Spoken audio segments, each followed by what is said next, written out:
ಎಲ್ರಿಗೂ ನಮಸ್ಕಾರ. ಇವತ್ತು ಕಾರ್ಕಳದ ಜನಪ್ರಿಯ ನಾಯಕರು ಹಾಗೂ ಕಾರ್ಕಳ ಕಾಂಗ್ರೆಸ್ಸಿನ ಮುಖಂಡರಾದಂತಹ ಉದಯ್ ಶೆಟ್ಟಿ ಮುನಿಯಾಲ್ರವರ ಹುಟ್ಟುಹಬ್ಬದ ಸಂಭ್ರಮಾಚರಣೆ.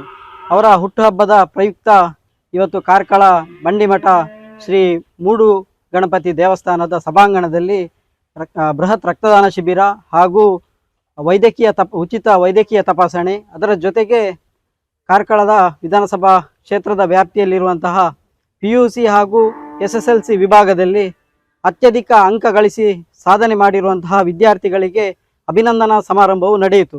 ಈ ಎಲ್ಲ ಸಮಾರಂಭವು ಅತ್ಯಂತ ಯಶಸ್ವಿಯಾಗಿ ನಡೆದು ಆ ಕಾರ್ಯಕ್ರಮದ ನಂತರ ಉದಯಣ್ಣ ಇಲ್ಲಿ ಕಾಣ್ತಿರುವಂತಹ ಇಲ್ಲಿನ ಅನಂತಕೃಷ್ಣ ಗೋಶಾಲೆಗೆ ಬಂದು ಗೋಪೂಜೆಯನ್ನು ನೆರವೇರಿಸಿದರು. ಉದಯಣ್ಣನವರ ಒಂದು ವಿಶೇಷ ಗುಣ ಏನಂದರೆ, ಅವರ ಹುಟ್ಟುಹಬ್ಬದ ದಿನ ಅವರು ಎಷ್ಟೇ ಬ್ಯುಸಿಯಾಗಿರಲಿ, ಎಷ್ಟೇ ಕಾರ್ಯಕ್ರಮದ ಒತ್ತಡಗಳಿರಲಿ, ಆದರೆ ಗೋಪೂಜೆಯನ್ನು ಮಾಡುವಂತಹ ಒಂದು ಕಾರ್ಯಕ್ರಮವನ್ನು ಅವರು ಖಂಡಿತ ಮಾಡಿಯೇ ಮಾಡ್ತಾರೆ. ಪ್ರತಿ ವರ್ಷದಂತೆ ಈ ಬಾರಿಯೂ ಕೂಡ ಕಾರ್ಕಳದ ಬಂಡಿಮಠದ ಬಸ್ ನಿಲ್ದಾಣದ ಪಕ್ಕದಲ್ಲಿರುವಂತಹ ಅನಂತಕೃಷ್ಣ ಗೋಶಾಲೆ, ಈ ಗೋಶಾಲೆಗೆ ಬಂದು ಪೂಜೆಯನ್ನು ನೆರವೇರಿಸಿದರು. ಈ ಗೋಶಾಲೆಯಲ್ಲಿ ಸುಮಾರು 230 ಗೋವುಗಳನ್ನು ಇವರು ಸಾಕ್ತಾರೆ. ಅದರಲ್ಲಿ ಇಲ್ಲಿ ಸ್ವಲ್ಪ ಜಾಗದ ಸಮಸ್ಯೆಗಳು ಕೂಡ ಇದೆ. ಅವ್ರು ಈಗಾಗಲೇ ಹೇಳಿದರು ಕೆಲವೊಂದು ಸಮಸ್ಯೆಗಳಿದೆ ಅಂತ. ಹಾಗೆ ಇಲ್ಲಿ ಇಷ್ಟು ದೊಡ್ಡ ಪ್ರಮಾಣದಲ್ಲಿ ಒಂದು ಗೋವುಗಳನ್ನು ಸಾಕೋದಕ್ಕೆ ನಗರದ ಮಧ್ಯಭಾಗದಲ್ಲಿ, ಹಳ್ಳಿಯಲ್ಲಿ ಗ್ರಾಮೀಣ ಭಾಗದಲ್ಲಿ ಆದರೆ ಗೋವುಗಳನ್ನು ಸಾಕುವುದು ದೊಡ್ಡ ವಿಚಾರ ಏನಲ್ಲ, ಯಾಕಂದರೆ ಹುಲ್ಲು ಅದಕ್ಕೆ ತಿನ್ನಲಿಕ್ಕೆ ಮೇವು ಎಲ್ಲವೂ ಸಿಗ್ತದೆ. ಆದರೆ ನಗರ ಭಾಗದಲ್ಲಿ, ನಗರದ ಮಧ್ಯದಲ್ಲಿ ಇಷ್ಟೊಂದು ದೊಡ್ಡ ಪ್ರಮಾಣದಲ್ಲಿ ಹಸುಗಳನ್ನು ಸಾಕ್ತಾ ಅದಕ್ಕೆ ಒಂದು ಎಲ್ಲ ರೀತಿಯ ವ್ಯವಸ್ಥೆಯನ್ನು ಮಾಡಿರುವಂತಹ ಈ ಗೋಶಾಲೆಯ ಪ್ರಮುಖರು ಕೂಡ ಒಂದು ಶ್ಲಾಘನೀಯ ಕೆಲಸವನ್ನು ಮಾಡ್ತಾರೆ. ಅದರ ಜೊತೆಗೆ ನಮ್ಮ ನಾಯಕರಾದಂಥ ಉದಯಣ್ಣ ಕೂಡ ಪ್ರತಿ ವರ್ಷವೂ ಇಲ್ಲಿಗೆ ಬರ್ತಾರೆ, ಈ ಬಾರಿಯೂ ಬಂದಿದ್ದಾರೆ. ಇಷ್ಟಲ್ಲದೆ ದೀಪಾವಳಿಯ ಗೋಪೂಜೆಯ ಸಂದರ್ಭದಲ್ಲಿಯೂ ಕೂಡ ಈ ಗೋಶಾಲೆಗೆ ಭೇಟಿಯನ್ನು ಕೊಡ್ತಾರೆ, ಗೋಪೂಜೆಯನ್ನು ಮಾಡ್ತಾರೆ, ತನ್ನಿಂದ ಆದಂತಹ ಸಹಕಾರವನ್ನು ಗೋಶಾಲೆಗೆ ನೀಡ್ತಾರೆ.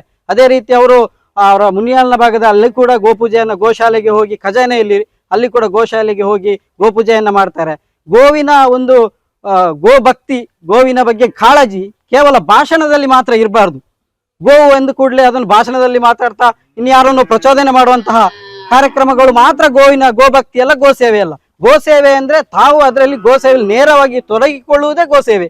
ನಾವು ಭಗವಂತನ ಸೇವೆಯನ್ನು ಯಾವ ರೀತಿ ಮಾಡ್ಬೋದು ಅಂತ ಹೇಳಿದ್ರೆ, ಸಾಕ್ಷಾತ್ ಕಾಣುವಂತ ಗೋವನ್ನು ಸಾಕ್ಷಾತ್ ಭಗವಂತ ಅಂತ ಹೇಳ್ತೇವೆ. ಅದಕ್ಕೆ ಒಂದು ಪೂಜೆಯನ್ನು ಮಾಡುವುದು, ಈ ಒಂದು ಹಿಂದೂ ಸಂಪ್ರದಾಯವನ್ನ ತನ್ನ ಜೀವನದಲ್ಲಿ ಅಳವಡಿಸಿಕೊಂಡಿರುವಂತಹ ಉದಯಣ್ಣನವರು ಒಂದು ರಾಜಕೀಯ ಕ್ಷೇತ್ರದಲ್ಲಿ ಇಂತಹ ಒಂದು ಸಂಸ್ಕಾರವನ್ನು ಬೆಳೆಸಿಕೊಂಡಿರುವುದು ಅತ್ಯಂತ ಶ್ಲಾಘನೀಯ. ಅವರ ಒಟ್ಟು ಒಂದು ಹುಟ್ಟುಹಬ್ಬದ ಇವತ್ತಿನ ಸಂಭ್ರಮ ಗೋಪೂಜೆಯ ಒಂದು ಕಾರ್ಯಕ್ರಮದ ಮುಖಾಂತರ ಆ ಸಂಭ್ರಮಕ್ಕೊಂದು ಕಳೆಯನ್ನು ತಂದುಕೊಟ್ಟಿದೆ. ಅವರ ಪೂಜೆಗೆ ಒಟ್ಟು ಇವತ್ತು ಇಡೀ ಕಾರ್ಕಳ ಕ್ಷೇತ್ರದ ಎಲ್ಲ ಜನತೆ ಕೂಡ ಅವರ ಹುಟ್ಟುಹಬ್ಬದ ಸಂಭ್ರಮದಲ್ಲಿ ಅವರಿಗೆ ಶುಭಾಶಯವನ್ನು ಕೋರಿದ್ದಾರೆ. ಎಲ್ರಿಗೂ ನಾವು ಧನ್ಯವಾದವನ್ನು ಕೋರ್ತಾ ಇವತ್ತು ಉದಯ್ ಶೆಟ್ಟಿ ಅಭಿಮಾನಿ ಬಳಗ ಹಾಗೂ ಕಾರ್ಕಳ ಬ್ಲಾಕ್ ಕಾಂಗ್ರೆಸ್ ಮತ್ತು ಹೆಬ್ರಿ ಬ್ಲಾಕ್ ಕಾಂಗ್ರೆಸ್ ಈ ಮೂರು ಇದರ ಒಂದು ಜಂಟಿ ಆಶ್ರಯದಲ್ಲಿ ನಡೆದಂತಹ ಇವತ್ತಿನ ಕಾರ್ಯಕ್ರಮಕ್ಕೆ ಬಂದ ಎಲ್ರಿಗೂ ಮತ್ತೊಮ್ಮೆ ಧನ್ಯವಾದಗಳನ್ನ ಸಲ್ಲಿಸ್ತೇನೆ. ಇವತ್ತೇ ಪ್ರತಿ ವರ್ಷದಂತೆ ಹುಟ್ಟಿದಬ್ಬ ನಮ್ಮ ಗೋಪೂಜೆ ನಮ್ಮ ಗೋಶಾಲೆಯಲ್ಲಿ ಆಚರಣೆ ಮಾಡ್ತಾರೆ. ನಮ್ಮ ಗೋಶಾಲೆ ಅಂತೇಳಿ ಆಗುವಂತ ಮುಂಚಿನಿಂದಲೂ ಉದಯ್ ಶೆಟ್ಟರು ನಮ್ಮ ಮನೆಗೆ ಬಂದು ನಮ್ಮ ಗೋವುಗಳ ಸೇವೆಯನ್ನು ಮಾಡ್ತಿದ್ರು. ಈಗ ಪ್ರತಿ ವರ್ಷವೂ ತಪ್ಪದೆ ದೀಪಾವಳಿ ಅವಸರದಲ್ಲಿ ಅದೇ ಪ್ರಕಾರ ಅವರ ಹುಟ್ಟಿದಬ್ಬದ ಹೊತ್ತಿನಲ್ಲಿ ಗಂಡ ಹೆಂಡತಿ ಇಬ್ಬರು ಅವರ ಪರಿವಾರ ನಿಮ್ಮೆಲ್ಲರನ್ನು ತೆಗೆದುಕೊಂಡು ಬಂದು ನಮ್ಮ ಗೋಶಾಲೆಯಲ್ಲಿ ಗೋಪೂಜೆಯ ಪೂಜನ ಪೂರ್ವಕ ಅವರ ಹುಟ್ಟಿದಬ್ಬದ ಆಚರಣೆಯನ್ನು ಮಾಡ್ತಾ ಬಂದಿದ್ದಾರೆ. ಅವರು ಅದೇ ಪ್ರಕಾರ ನಮ್ಮ ಗೋಶಾಲೆಗೆ ಬಹು ರೀತಿಯಿಂದ ಸಹಕಾರವನ್ನು ಕೊಟ್ಟು ಸೇವೆಯನ್ನು ಮಾಡ್ತಾ ಬಂದಿದ್ದಾರೆ.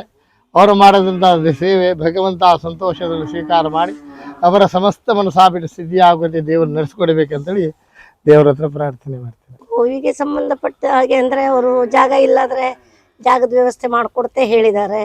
ನಾವು ಯಾವಾಗಲೂ ಏನು ಹೆಲ್ಪ್ ಕೇಳಿದರೆ ಇಲ್ಲ ಹೇಳಲಿಲ್ಲ. ಇಷ್ಟರವರೆಗೆ 10 ವರ್ಷ ಆಯಿತು ನಮ್ಮಲ್ಲಿ ಬರ್ಲಿಕ್ಕೆ ಶುರು ಮಾಡಿ. ತುಂಬ ರೀತಿ ಇದೆ, ಒಂದು ಗೋಪ್ರೇಮ ತುಂಬ ಇದೆ ಅವರಿಗೆ.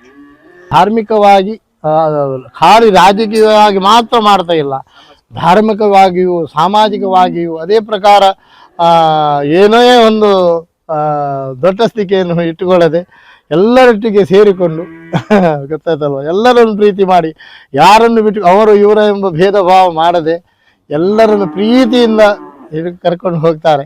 ಇಂಥ ಒಂದು ವ್ಯಕ್ತಿ ನಮ್ಮ ಕಾರ್ಕಳದ ಮೊದಲ ಪ್ರಜೆ ಆಗಬೇಕು ಅಂತೇಳಿ ನಮ್ಮ ಒಂದು ಸಂತೋಷ ಒಂದು ವಿಚಾರ. ಭಗವಂತ ಧರಿಸ್ಕೊಡ್ತಾನೆ ಅಷ್ಟೇ.